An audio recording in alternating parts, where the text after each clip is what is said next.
Good afternoon, class. Today's mini lesson is going to be on why we study history at all. And if I look down, it's just because I'm looking at my notes a little bit. People live in the present, but for most of us, we think that history is the study of the past. Why, for example, do you have to take this course, which insists on the study of history? If you're going to be a doctor, a lawyer, do weather stuff, be a nurse. Why do we do it? Um, Actually, history is um, useful even for those things, and I hope by the end of today's lecture you can understand why. It's a little subtle why, but um, for example, and history and the use of history and the use of learning history has changed. For example, in the past, earlier people and especially leaders believed that knowledge of a certain historical facts helped make them better, distinguish the educated from the non educated. And that would make them better, more able to be better leaders.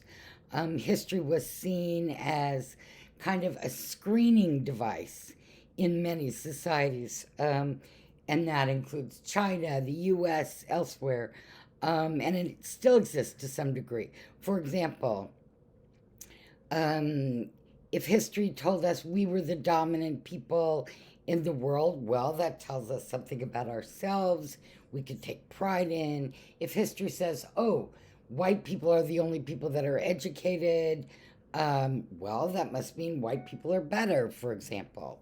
Or, as I said, if history shows that the Aztecs had a great civilization, well, then we can learn something from the Aztecs. Hopefully, history is more than just, sort of mindless memorization. Um, so, why do we study history? What do I think is the real use of history? Well, history actually offers us a whole storehouse of information about how people and how societies behave. For example, it tells us how people understand the past in order that we can understand now.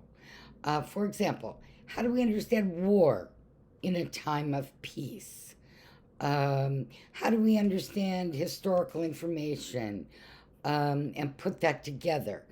Um, there's a whole history about the study of labor and work, and the military and medicine. Each field also has its own history that hopefully should help us understand and change and um, understand how we do things and how we might do them better. Um, the other use for history is that the past creates the present and the future.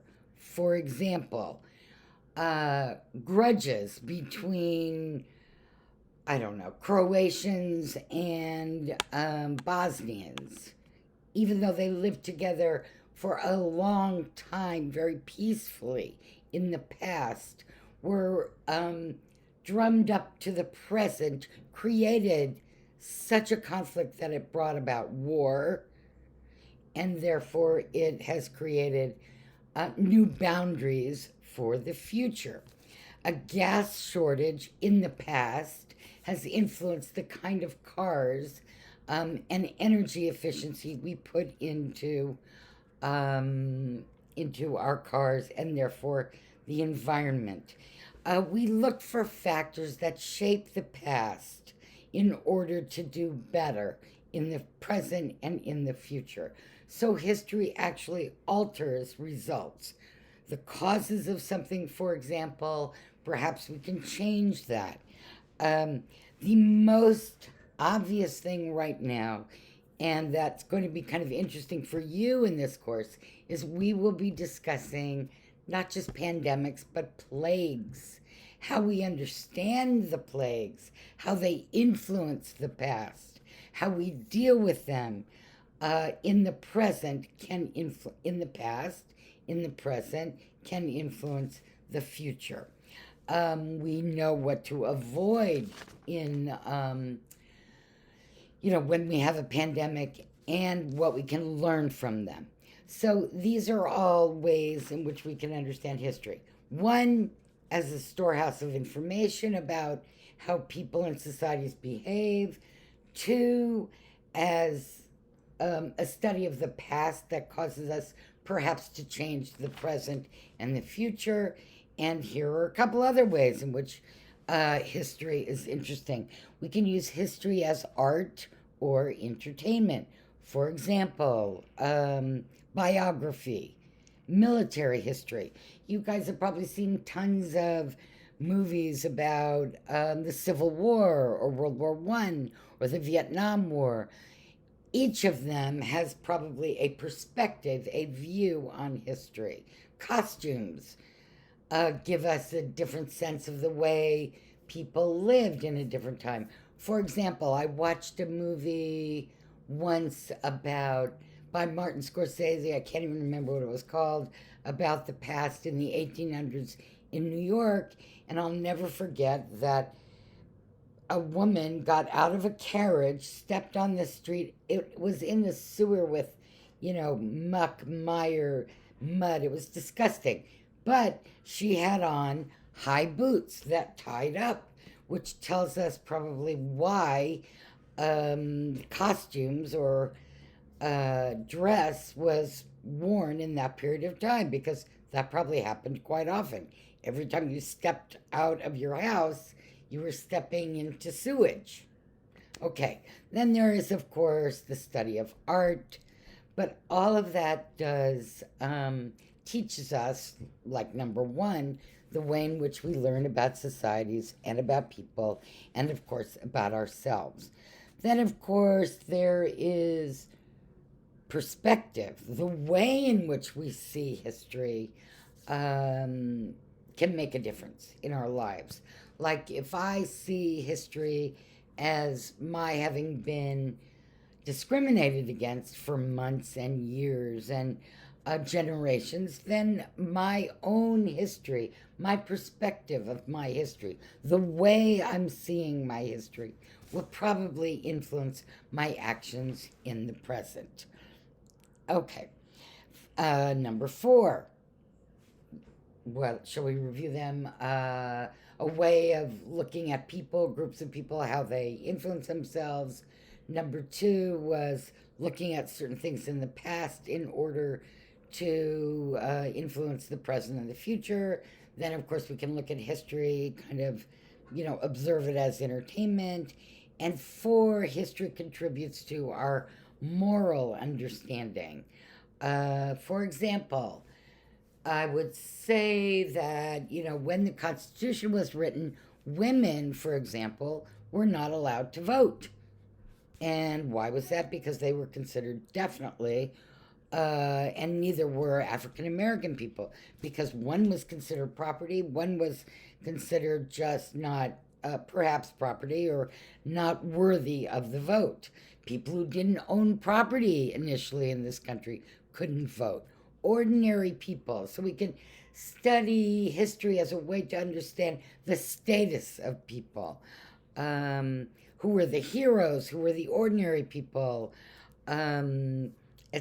And of course, Black Lives Matter today is a consequence of not probably, I would say, all the ways in which we're looking at history. Also, history can provide an identity, knowing the source of one's identity, family, religion, nations, etc. Most nations, as you know probably, or most groups have a founding myth or founding stories about their people. We have Thanksgiving, which ignores, of course, the roles of the Native Americans, but we do have a national identity, Americans. So that's interesting. And by the way, you know what I'll do? I'll write all these down alongside this video so you have them. Also, history as I was just suggesting, um, gives us a sense of national identity, individual success. It tells us, you know, Jackie Robinson was the first African American to break the color barrier in baseball. Um, so history can also give us some hints about public behavior, whether the national community, the local community, the voter. We can do polls of past elections. Who voted for whom? How many Mexican Americans voted for Governor X in California? We can do polls. We can tell each other and learn from the history of those events. Finally, um, let's just think for a second about what skills you might learn as you study history. Well, you're going to, I believe, learn the ability not just to access information and interpret evidence, not just based on what you see right now, but also what you think about and how you interpret the statements of past, present, political leaders, social leaders. You'll have a little bit of perspective. I hope you ask the question, well, was it always like that? Did he always believe that way? So hopefully you'll be able to distinguish between an objective point of view, self serving statements, ones that contain evidence, perhaps even past evidence, public statements, why, in order that you all become better citizens. So I would say history becomes useful in the business world. It's not um, unnecessary to know what went on in your business that you're in the past, and therefore how it's changed, how it's improved, building materials, etc. So you will learn research skills to look at the past, to look at places, to look at economic class, and I hope that you find valuable sources of information, advancement, etc. So this is just one way to look at the human experience. There are many others. You could look at art, you could look at music, but there is data and forces which control our lives. And I hope that accessing and understanding even conflicting information and interpretation, even conflicting historical evidence and the way it's interpreted, will help you to access that past.